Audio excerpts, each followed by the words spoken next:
Hey guys, welcome to my another video. তো guys, তোমরা কেমন আছো? আজকে সবাই ভালো আছে। আবার নতুন ভিডিও নিয়ে চলে আসলাম অলরেডি। আমার ভিডিওতে যদি নতুন হয়ে থাকে প্লিজ লাইক শেয়ার আমার সাবস্ক্রাইব করতে কে বলবেন। আমি দেবেন বিপ্লব নতুনভাবে শিখছি। তো আজকে আমি যে বিষয়টা নিয়ে কথা বলবো, অলরেডি এই 6 মাসের লিস্ট বের হয়ে গেছে এবং এই 6 মাসে কারা কারা কোন কোন প্রযোজনা প্রতিষ্ঠান তারা তাদের সিনেমাগুলো নিয়ে আসবে এবং সেটার ফেডারেশনের যেটা ঝামেলা চলছিল এবং তার একটা লিস্ট চলে এসছে এবং সেটা সমঝোতা হয়েছে যে 6 মাসে অলরেডি কোন কোন সিনেমা আসতে যাচ্ছে।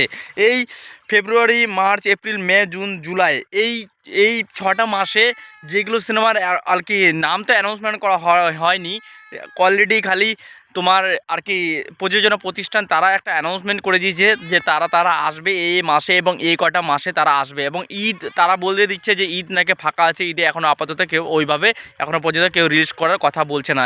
এবং সবথেকে বেশি কি উইন্ডোজ এবং তোমার নন্দী মুভিস এবং সুরিন্দর ফিল্মস এবং এসবিএফ এরাই কিন্তু এই কয়টা দিনে বেশিরভাগ সিনেমা নিয়ে আসছে এবং জিদ্দা এবং দেবদা এই 6 মাসের মধ্যে কোনো সিনেমা নিয়ে আসছে না। এবং আগস্টে যে কী আসবে সেটাও আমরা জানি না। এবং ঈদে যে তারা বলে দিচ্ছে পরিষ্কার যে ঈদ নাকি ফাঁকা এবং ঈদে যে কেউ আসতে পারে। এবং তার পরবর্তীতে যে তারপরে যে এই 6 মাস কেটে যাওয়ার পর তারপর 6 মাসের পরে মানে তার কি জানুয়ারি, ফেব্রুয়ারি, মার্চ, এপ্রিল, মে, জুন, জুলাই, আগস্ট, এই আগস্টের পর থেকে যেগুলো ক্যালেন্ডার দেওয়া হবে সেই ক্যালেন্ডারে কারা কারা থাকবে সেটা আমরা কেউ জানি না, কিন্তু তারা একটা প্রকাশ করেছে ফেডারেশনের তাদের যে আর কি সমিতি মিলন আর কি সম্মিলন থেকে। এবং তারা যে বলছে যে তারা এই সিনেমাগুলোকে নিয়ে আসবে এবং এই প্রযোজনা প্রতিষ্ঠান নিয়ে আসবে। কিন্তু একটা কথা বলি যে পুজোতে এই ঈদে অলরেডি ফাঁকা আছে। ঈদে মনে হয় জানি না কে আসবে, দেবদা না জিদ্দা আসবে, সেটা কতটুকু সত্যি না কতটুকু মিথ্যা। এবং পুজো নাকি অনেকে বলছে জিদ্দা নাকি ছেড়ে দিচ্ছে। এবং দেবদাকে প্রশ্ন করা হয় যে দেবদা 2026-এর 6 মাসের ক্যালেন্ডার অলরেডি বের হয়ে গেছে। দেবদা বলে যে আমার থেকে বড় বড় নেতা আর কি আমার থেকে বড় বড় মাথা হেড তারা আছে, তারা কথা বলছে তো, এবং আমি আমার ক্যালেন্ডার আমি বলে দিচ্ছি আমি কখন আসবো।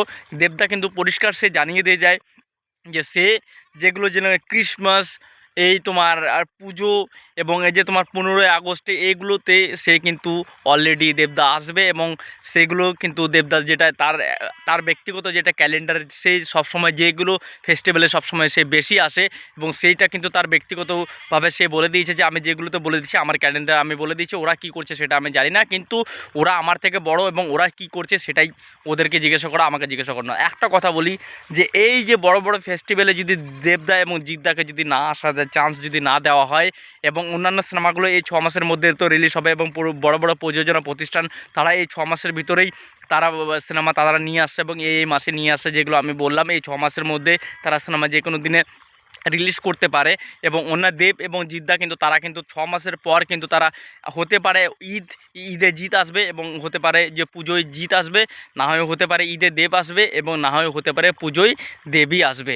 এখন কেউ সঠিক কিছু বলতে পারছে না। তো ভিডিওটার জন্য নতুন হতে প্লিজ লাইক শেয়ার সাবস্ক্রাইব থেকে বলবো না আমি দেবেন বিপ্লব নতুনভাবে শিখছি। আর ওই যে বলছি 6 মাসের ক্যালেন্ডার অলরেডি বের হয়ে গেছে, অন্যান্য প্রযোজনা প্রতিষ্ঠান তারা তাদের সিনেমা নিয়ে আসবে এই 6 মাসের মধ্যে। এবং এই আগস্টের পর থেকে যেগুলো সিনেমাগুলো হবে এবং তার একটা ক্যালেন্ডার বের করা হবে এবং সেগুলোতে কোন কোন প্রযোজনা প্রতিষ্ঠান তারা কোন কোন দিনে সিনেমা নিয়ে আসবে এবং সেগুলোর ঘোষণা আমরা শীঘ্রই পেতে চলেছি। এবং আমি নতুনভাবে শিখছি, একটু নার্ভাস ফিল করছি, অনেকদিন পর ভিডিওটা করছি। তো অবশ্যই দেব ফ্যান এবং জিৎ ফ্যান যদি হয়ে থাকে প্লিজ ভিডিওটা আমার প্রথম থেকে শেষ পর্যন্ত দেখা, প্লিজ লাইক শেয়ার এবং সাবস্ক্রাইব করতে কেউ বলবে না। তো ভালো থাকবে, টাটা, টেক কেয়ার।